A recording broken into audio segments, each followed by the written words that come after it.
It is February 5th, 2025. Donald Trump has been in power for 16 days, and he has abused it from the first instant. America is in crisis. This is the warning. There has been a long debate over the last 10 years, and that debate has been about who is right, who is wrong, who is inflaming the dangers of Donald Trump, and who's downplaying them. A lot of people who warned about Donald Trump were called hysterics. The hysterics were correct. Elon Musk is as dangerous a man as I warned you about, even more so. What he's doing is unprecedented, it is illegal, and it is unconstitutional. In the United States, it is the Congress that through a vote decides how to spend our money, and we decide who goes to Congress. Our system of government, our independence, it's nearly 250 years old, and at this hour, it is under assault. It is being assailed, and here is the response from the Senate Minority Leader. Let's take it in. We will win! We will win! We will win! We will win! We will win! We won't rest! We won't rest! We won't rest! We won't rest! Don't be angry when you watch it. This is a choice.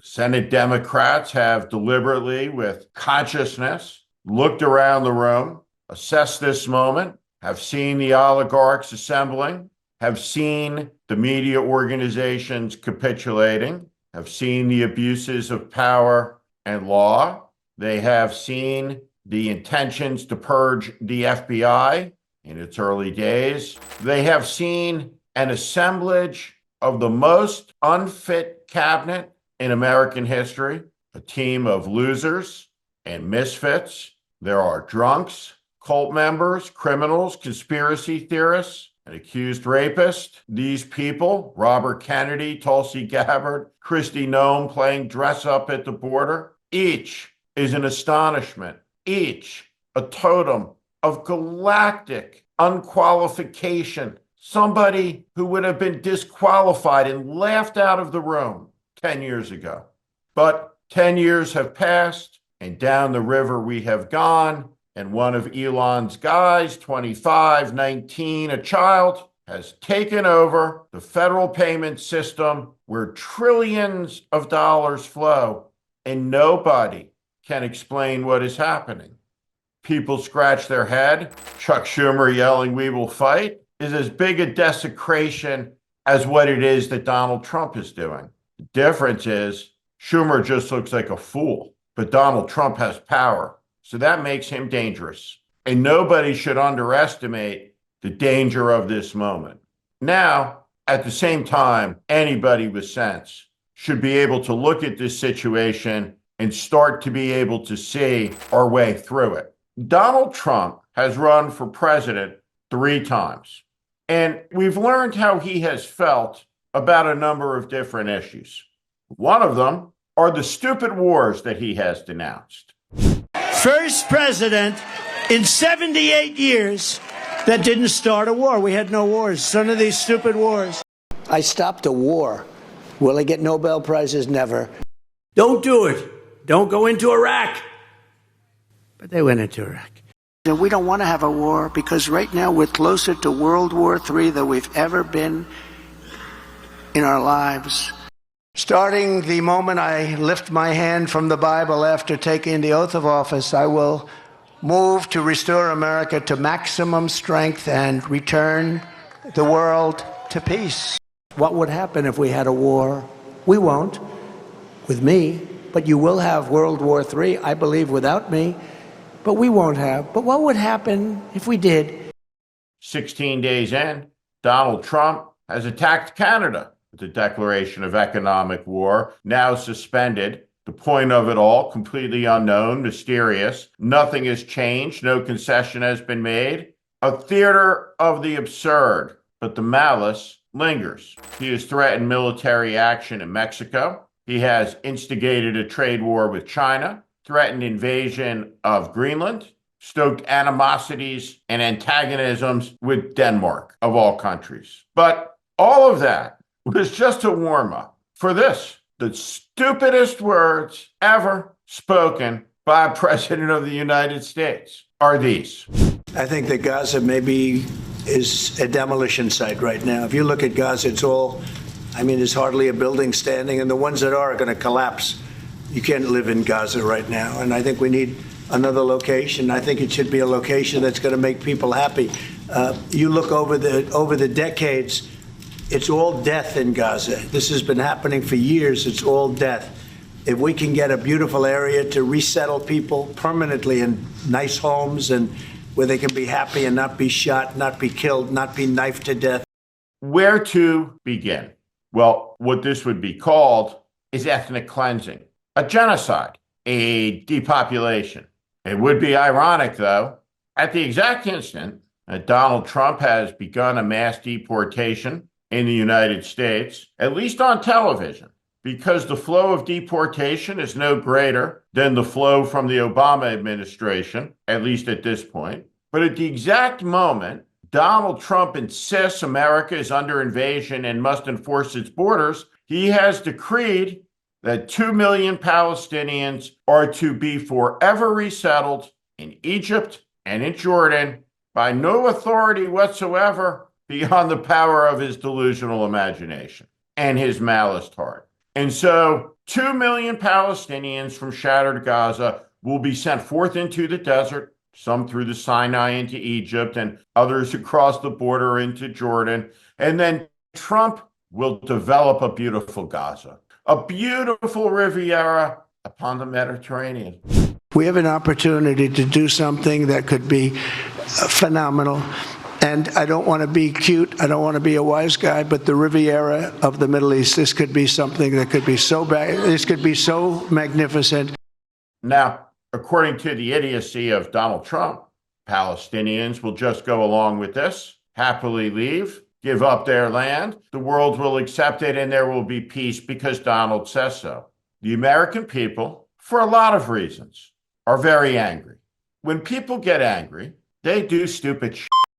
And sometimes that stupid shit, it's next level. Donald Trump promised, like all tyrants do, the opposite of what he intends. He ran on peace and prosperity and making America great again. Donald Trump is tearing the country apart. Donald Trump is breaking our alliances. Donald Trump is running amok through the federal government unlawfully, unconstitutionally. What is it that Elon Musk is doing? Soon there will be millions of people on America's streets. It's taken him 16 days to cause chaos and forwarded an idea that will get a lot of young Americans killed. Who wants to be the first American parent to give up their kid's life in Gaza? This is none of our concern. Donald Trump wants to lead on the 16th day of his presidency the illegal ethnic cleansing of 2 million human beings from one of the most wretched places on earth, decreeing as if he was the Wizard of Oz with a magic wand that they shall go to Jordan and they shall go to Egypt, and then the United States will rebuild it and it'll be the most beautiful place on earth. This delusional idiocy must stop, must be confronted. The overreach has come already. The answer to this proposition must be no. There will be no American troops in Gaza. There will be no American troops in Palestinian territories. There will be no more American troops in the Middle East fighting endless wars. Donald Trump is a fool, elected by fools. He's taken power now. He's given power to Elon Musk.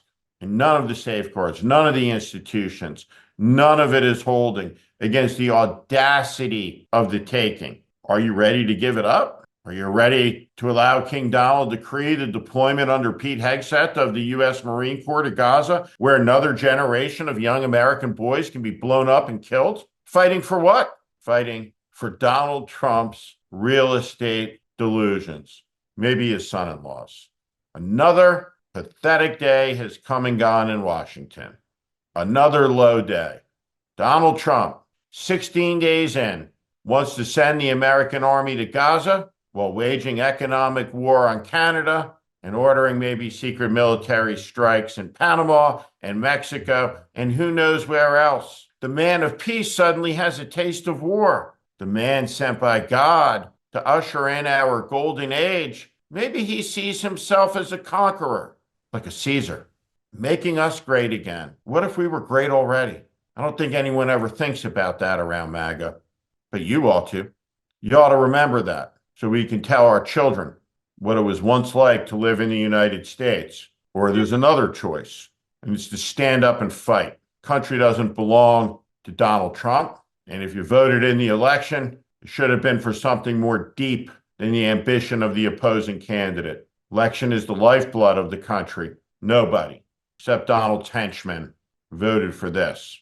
What he's doing is unconstitutional. What he's doing is un-American. What he's doing is assaulting the country like a pancreatic cancer from within for the purposes of killing it, to take power and to begin history anew. Government of the people, by the people, for the people will become government of Donald, by Donald, for Donald and his friends. No thanks. Let's fight back. And let's understand that Chuck Schumer, he's a silly man. He's a clown dancing on the head of a pin. He can stop nothing. The Senate Democrats are so weak that that man is their leader. If you're a donor, send them no money. Starve them. It is the singularly most important thing you can do to help the cause against Donald Trump. Do not send resources to where they will be misspent and misdirected. Do not send it to the soft generals who lose. When it comes time, send it to the fighters. Until then, get ready to march. Get ready to go to Washington. Get ready to participate, because as we speak, you're losing something. It's being taken from you. Don't let them. This is The Warning. I'm Steve Schmidt. This is The Warning, and I invite you to subscribe on our Substack, on our YouTube channel. Follow us. Welcome to the community.